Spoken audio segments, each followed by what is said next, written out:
പ്രിയപ്പെട്ട പക്ഷേ നമ്മൾ ജസ്റ്റ് കന്റോൺമെന്റ് ഹൗസിൽ നമ്മളൊന്ന് സെൻട്രൽ സ്റ്റേഡിയത്തിൽ ഒന്ന് പോകണം കേട്ടോ. അപ്പോൾ അതിനിടയിൽ ഈ പറയുന്ന നമ്മൾ പൗലോസിയേട്ടന്റെ കമന്റുകളില്ലാത്ത ഒരു വീഡിയോ പോലും ഉണ്ടാവില്ലെന്ന് ഷൂ പൊളിറ്റിക്സ് ഇന്ത്യ പറയുന്നുണ്ട്. അപ്പോൾ പൗലോസിയേട്ടൻ ചെറിയ താരമല്ല, നമ്മൾ നേരത്തെ കണ്ട പുള്ളിയാണ്. പുള്ളിക്ക് ഒരുപാട് സൗഹൃദ വലയങ്ങളൊക്കെ ഉള്ളതാണ്. പൗലോസിയേട്ടൻ കീ ജയ്. ആ പ്രിയപ്പെട്ട പ്രേക്ഷകരെ ഇവിടെ ഇപ്പോൾ ഒരു യൂസഫ് സംസ്ഥാനത്ത് മുഴുവൻ ഓടി നടക്കാനും പ്രതിവിധി ചെയ്യാനും ആരോഗ്യമുള്ളവനാകട്ടെ ആരോഗ്യമന്ത്രി എന്നൊക്കെ പറയുന്നുണ്ട്. അപ്പോൾ ഒരുപാട് പ്രിയപ്പെട്ട പക്ഷേ കമന്റ് ബോക്സിൽ അവരുടെ ആശംസകൾ പറയുന്നുണ്ട്. കാളിദാസൻ ദേവദത്തം കൂടി ചേരുന്നു. അതിന് കാരണം മുണ്ടക്കൈ, ചൂരൽമല അവിടെയൊക്കെ ലഡുവിതരണവും ആഹ്ലാദ പ്രകടനവും സന്തോഷം നടക്കുന്നുണ്ട്. കാളി ഗുഡ് മോർണിംഗ്. അപ്പൊ കാളിയെ പറ്റി വ്യാപകമായി വരുന്ന ആരോപണം അവിടെയൊക്കെ ഈ വീടുകളിൽ പാലുകാച്ചിന് പോവുകയും ലഡു അമിതമായി കഴിക്കുകയും ചെയ്യുന്നു എന്നുള്ളതാണ്. ഇന്നും അത് തുടരുകയാണോ മിസ്റ്റർ കാളിദാസൻ ദേവദത്തം? ഞാൻ മധുരം തപ്പി ഇറങ്ങിയതാണ് ഹാഷ്മി. എന്തായാലും ഇന്നത്തെ മധുര വിതരണം ചൂരൽമലയിലാണ്.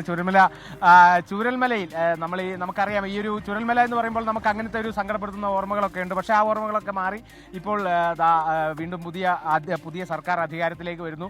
സർക്കാർ ടൗൺഷിപ്പിൽ ആദ്യ കുടുംബം താമസം തുടങ്ങുന്നു, മറ്റു കുടുംബങ്ങളും ഒക്കെ താമസം തുടങ്ങുന്നു. എന്തായാലും ഇന്നത്തെ ദിവസം UDF സർക്കാരിൻ്റെ ദിവസമാണ്, VD സതീശൻ്റെ ദിവസമാണ്, ആ പുതിയ മന്ത്രിസഭയുടെ ദിവസമാണ്. അപ്പോൾ തിരുവനന്തപുരത്ത് തലസ്ഥാനത്ത് ആഘോഷങ്ങളൊക്കെ നടക്കുന്നു. അപ്പോൾ അതിൻ്റെ ഭാഗമായിട്ട് UDF പ്രവർത്തകർ ഈ ഒരു ചൂരൽമല ഭാഗത്ത് നമുക്കറിയാം ഈ ഒരു തേയില തോട്ടങ്ങളൊക്കെ ഉണ്ട്. അവിടെയുള്ള തൊഴിലാളികളായിട്ടുള്ള ചേച്ചിമാർക്കൊക്കെ മധുരമൊക്കെ. ചേച്ചി മധുരം കഴിച്ചില്ലേ? മധുരം കഴിച്ചു. പുതിയ സർക്കാർ അധികാരത്തിൽ വരുമല്ലേ? സന്തോഷമുണ്ട്. ഞങ്ങൾ MLA ജയിക്കുന്ന നല്ല ഉറപ്പുണ്ടായിരുന്നു. ഇവിടെ ഒരു മന്ത്രിയും കൂടെ കിട്ടി. മന്ത്രി സന്തോഷമുണ്ട്. അപ്പൊ എന്താ പുതിയ സർക്കാർ വരുമ്പോ എന്താ പ്രതീക്ഷ? എന്താന്ന് പറഞ്ഞാൽ ഞങ്ങൾ ലോണ് തള്ളണം. മഴയാകുമ്പോ ഞങ്ങൾക്ക് കുറച്ച് എല്ലാം കൊണ്ട് ഞങ്ങളൊന്ന് ശ്രദ്ധിക്കുക. അങ്ങനൊക്കെ തന്നെ. അതാണ് പ്രധാനമായിട്ടുള്ളത്. ലോണിന്റെയാണ്. ലോണൊന്ന് തള്ളിക്കിട്ടിയ അത്രയും നല്ലത്. അതാണ് ചേച്ചിയുടെ ഓരോ പ്രതീക്ഷകളത്.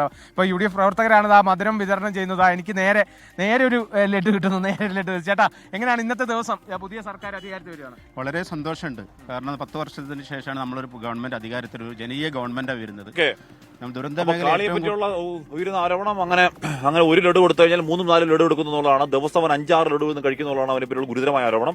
അതെന്താ പരിഹരിക്കാം. കാളിദാസൻ ദേവസ്വം മുണ്ടക്കൈ ചൂരൽമല എഴുതുന്ന അതിന്റെ വിവരങ്ങൾ ലഡു വരെ ചെറിയ പയ്യല്ലേ കഴിക്കണം അങ്ങോട്ട്.